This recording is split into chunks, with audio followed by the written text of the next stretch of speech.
Spain ఖతమైపోయింది. నిన్న ఒక్కరోజే 60,000 మంది ఆఫ్రికా దేశమైనటువంటి మొరాకో నుంచి ఈ స్పెయిన్‌లో ఉన్నటువంటి సియూటా, మెల్లిలా అనే ఈ ప్రాంతాలకి వలసొచ్చేసారు జనాలు. విపరీతంగా వచ్చేసారు. 60,000 మంది వచ్చేసారు. 60 మందికి పైగా చనిపోయారు. వీళ్ళందరూ సముద్రంలో ఈదుకుంటూ వచ్చారు. భూమిలో నడుచుకుంటూ వచ్చారు. కంచెని తొలగించుకుంటూ వచ్చారు. అసలు ఇంతమంది రావడానికి ప్రధాన కారణం ఏంటంటే స్పెయిన్ ఒక నిర్ణయం తీసుకుంది. ఎవరైతే అక్రమంగా వచ్చినటువంటి వలసవాదులు అలాగే మిగతా వాళ్ళకి ఎవరైతే ఈ సభ్యత్వం లేదో వాళ్ళందరికీ కూడా దాదాపు ఒక 5 లక్షల మందికి స్పెయిన్ సభ్యత్వం ఇవ్వాలని సుప్రీంకోర్టు తీసుకున్నటువంటి నిర్ణయంతో వీళ్ళు కూడా పరిగెట్టి వచ్చేసారు. ఇదే మంచి అదును అని చెప్పి ఆ పక్కనే ఉన్నటువంటి ఈ మొరాకో దేశానికి చెందినటువంటి వారు 60,000 మందికి పైగా ఒక్కరోజే వచ్చేసారు. నేను ఒక వీడియోలో కూడా చూపించాను నేను. అందులో 7,000 మంది మైనర్లే ఉన్నారు. వీళ్ళు ఈ విధంగా రావడానికి ప్రధాన కారణం మొరాకోలో సరైనటువంటి వసతులు లేవు. వాళ్ళ బ్రతుకులు ఎలా ఉంటే మనకు తెలుసు ఆఫ్రికా దేశాలు. అలాగే ఈ స్పెయిన్ పక్కనే ఉండడం, స్పెయిన్‌లో మంచి జీవితం ఉంటుందని చెప్పి ఇంతకుముందు ఎవరైతే వలస వెళ్ళారో అక్రమంగా వాళ్ళందరి లైఫ్ చాలా బాగుంది.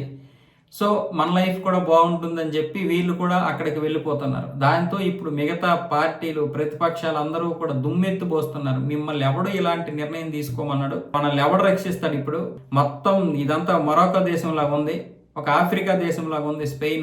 స్పెయిన్ లాగా లేదు. అంటే ఇది ఒక యూరప్ దేశంలా లేదు, ఒక ఏంటది ముస్లిం దేశమైనటువంటి ఒక ఆఫ్రికా దేశంలాగా ఉందని ఇప్పుడు అక్కడ గగ్గోలు పెడుతున్నారు సామాన్య ప్రజలు వాళ్ళందరూ కూడా. దాంతో మళ్ళీ అక్కడ ఉన్నటువంటి మిలిటరీ రంగంలోకి దిగింది. ఇటువైపు ఏమొచ్చేసి ఇటలీ పూర్తిగా వీళ్ళతోటి ఆ ఒప్పందం ఏదైతే ఉందో ఈ స్వేచ్ఛ సరిహద్దులు పంచుకోవడం అనేది దాన్ని క్లోజ్ చేసేసింది, నిలిపేసింది. ఎందుకంటే ఇటలీకి వచ్చేటటువంటి ప్రమాదం ఉంది కాబట్టి. సో వాళ్ళేమో ఇప్పుడు ఇటలీ పూర్తిగా జాగ్రత్త పడి అక్కడ కంచి దగ్గర మొత్తం ఆ సరిహద్దుల్లో స్పెయిన్ ఇటలీ సరిహద్దుల్లో ఇది ఏర్పాటు చేశారు మొత్తం. ఇప్పుడేమొచ్చేసి స్పెయిన్ వీళ్ళందరినీ బయటికి పంపించడానికి నానా కష్టాలు పడుతుంటే అందులో ఇంచుమించు మళ్ళీ ఒక 40,000 మంది బయటికి వచ్చారు కానీ ఇంకా 20,000 మంది నిన్న ఒక్కరోజు అక్కడ ఉండిపోయారు. ఇప్పుడు వాళ్ళ పరిస్థితి ఏంటి? ఆ ఇద్దామన్నటువంటి 5 లక్షల మందికి కూడా ఇప్పుడు సభ్యత్వం ఇస్తారో ఎవరో కూడా తెలియదు. కానీ మొత్తానికి స్పెయిన్ నాశనం అయిపోయింది. మామూలుగానే యూరోప్ కంట్రీస్ చాలా అందంగా ఉంటాయి, చిన్నగా ఉంటాయి, తక్కువ జనాభాతో ఉంటాయి.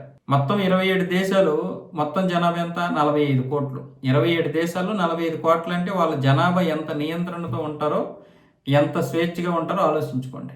అలాంటి ఈ యొక్క యూరోప్ కంట్రీస్ అయినటువంటి స్పెయిన్లోకి ఇప్పుడు వీళ్ళు ఒక్కసారిగా అంతమంది దండులోకి వెళ్ళారంటే పరిస్థితి ఏంటి? వాళ్ళు ఇప్పుడు అయిపోయింది, ఇంకా వాళ్ళ పని అయిపోయింది. ఇంకా వాళ్ళని కాపాడడానికి మరొక 10-15 సంవత్సరాల్లో వాళ్ళ జీవితం మొత్తం నాశనం అయిపోద్ది. ఎందుకంటే వీళ్ళు వెళ్ళిన తర్వాత ఇక వీళ్ళ మనస్తత్వాలే ఉంటాయి. ఎక్కువ మంది వీళ్ళు ఒక దగ్గర గుమిగూడితే వీళ్ళ మనస్తత్వాలు ఉంటాయి తప్ప స్పెయిన్లో ఎవరు ఎలా బ్రతికారో, వాళ్ళ సంస్కృతి ఏంటి, వాళ్ళదేంటి వీళ్ళకి అనవసరం. ఈరోజు మనం అనుభవించడం లేదా?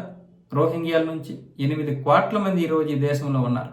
మనకి ఆ ఇది లేదు, కాకపోతే ఆ స్పృహ లేదు. ఇప్పుడిప్పుడే మనకి ఆ స్పృహ వస్తుంది.